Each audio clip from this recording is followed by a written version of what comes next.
Renkame Lietuvos Respublikos Seimą. Speciali laida skirta Seimo rinkimams. Sveiki, čia Giedrius Krušnauskas ir šiandien pristatome tradiciškai dvi politinės jėgas. Tai yra Jaunoji Lietuva, partija Jaunoji Lietuva ir jos atstovai Lilijana Astra, labą dieną. Labą dieną. Bei Stanislovas Buškevičius, sveiki. Labą dieną. Jaunosios Lietuvos sąrašo numeris 15. Tuo tarpu trečiuoju numeriu einančio Fronto partijos atstovai yra Česlovas Grencevičius, sveiki. Labą dieną. Taip pat į studiją atvyko ir Vytautas Mikalauskas. Labą dieną. Labą dieną. Ponai, pirmiausiai galbūt pradėkime nuo Jaunosios Lietuvos. Pone Astra, kokie šūkiai ir kokie pažadai rinkėjams skamba rinkimų išvakarėse? Na, pasakysiu labai paprastai, kadangi nacionalinės partijos, tai Jaunoji Lietuva, aš atstovauju ir Tautinę partiją Lietuvos kelias, dar nebuvo valdžioje ir todėl mokomės dirbti. Bet kaip tik šiandien kreipėmės su ponu Stanislovu Buškevičiumi į prokuratūrą, prašydami generalinio prokuroro Algimanto Valantino apginti viešą interesą, statant regioninę komunalinių atliekų deginimo gamyklą Lazdynuose, Vilniuje. Ir būtent iškelti baudžiamąją bylą dėl neteisėtų pažeidimo įstatymo. Ir kodėl mes tą darome, tai aš paaiškinsiu be abejo, bet konkretus veiksmas turi būti viešo intereso gynimas.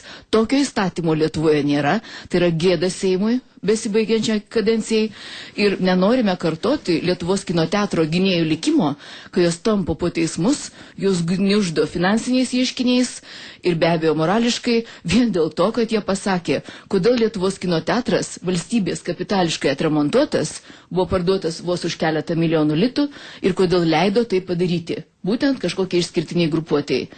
Tai praktiškai iš tikrųjų Lietuvoje turi būti politinis atsinaujinimas vardan nacionalinių interesų. Dabar kirkilinė politika, tai iš tikrųjų yra ištisinis tarnavimas ištiestai rankai, kurie meldžiamasi, tai būtent išskirtiniai verslo grupiai. Leo sandoris, kaip mes žinome, yra sudarytas taip, kad privatininkai valdo visą elektros ūkį Lietuvos.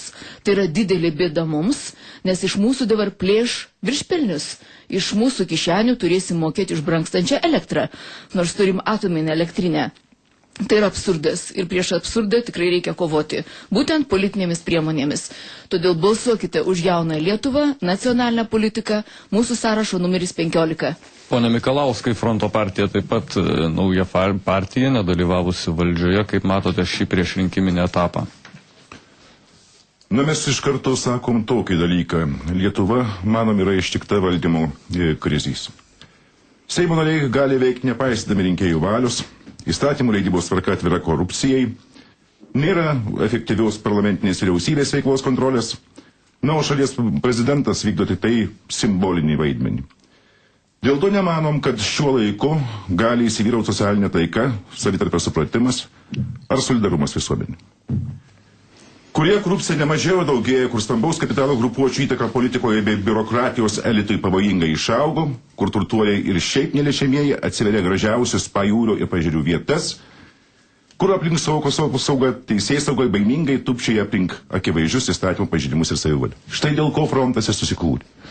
Frontas yra dauguma išeivių, sakykime, iš socialdemokratų partijos, kurie matydami tą situaciją, tą politiką, kurią vykdo paskutiniais metais, bent jau 5 metais paskutiniais, būtent Kirkilo vadovaujama socialdemokratų partija, netenkino mūsų ir mes sukūrėm tokią partiją, naują partiją, kuri bando eiti rinkimus ir bando atnešti savo požiūrių į šitas problemas. Pone Grencevičiau, kokiai politiniai doktrinai labiau palanki yra Fronto partija, kaip galima apibriežti politinę orientaciją? Ar tai yra daugiau centras, ar tai į kurią orientuojatės pusę? Ne, jau žmonės, nors mes ir jauni, bet žmonės Lietuvoje jau žino, kad čia yra kairioji partija, kairioji socialdemokratinė partija. Ir mes atstovaujame ir atstovausime ne kapitalo oligarchų, ne aukštosios valdininkijos interesams, o viešajame bei privačiajame sektoriuose protinį ir fizinį darbą dirbančiųjų interesams. Aš gal pasakysiu vaizdingiau, tradicinės partijos nori dažnai pavaizduoti, kad Lietuvoje nebėra ką rinkti. Visi geriausi žmonės, jų, mano draugas pažįstamas turėdavo tokį ironišką posakį apie save. Sako, turiu stiprią labai valią, man žmona, uošvė sako, negerk, aš vis tiek geriu. Tai, bet mes suprantam, kad čia yra priklausomybė nuo alkoholio, o nors specialistai, visuomenės dalis buvo prieš Leo, sakysim, prieš valstybės lėšų švaistimą, stengiantis papirkti rinkėjus. Dėl menkų pastangų įvesti eurą irgi kaltino ir iš tiesų yra kalti valdantieji. Na ir kas, kad Konstitucinis teismas pripažino, kad Alita buvo privatizuota pažeidžiant įstatymą.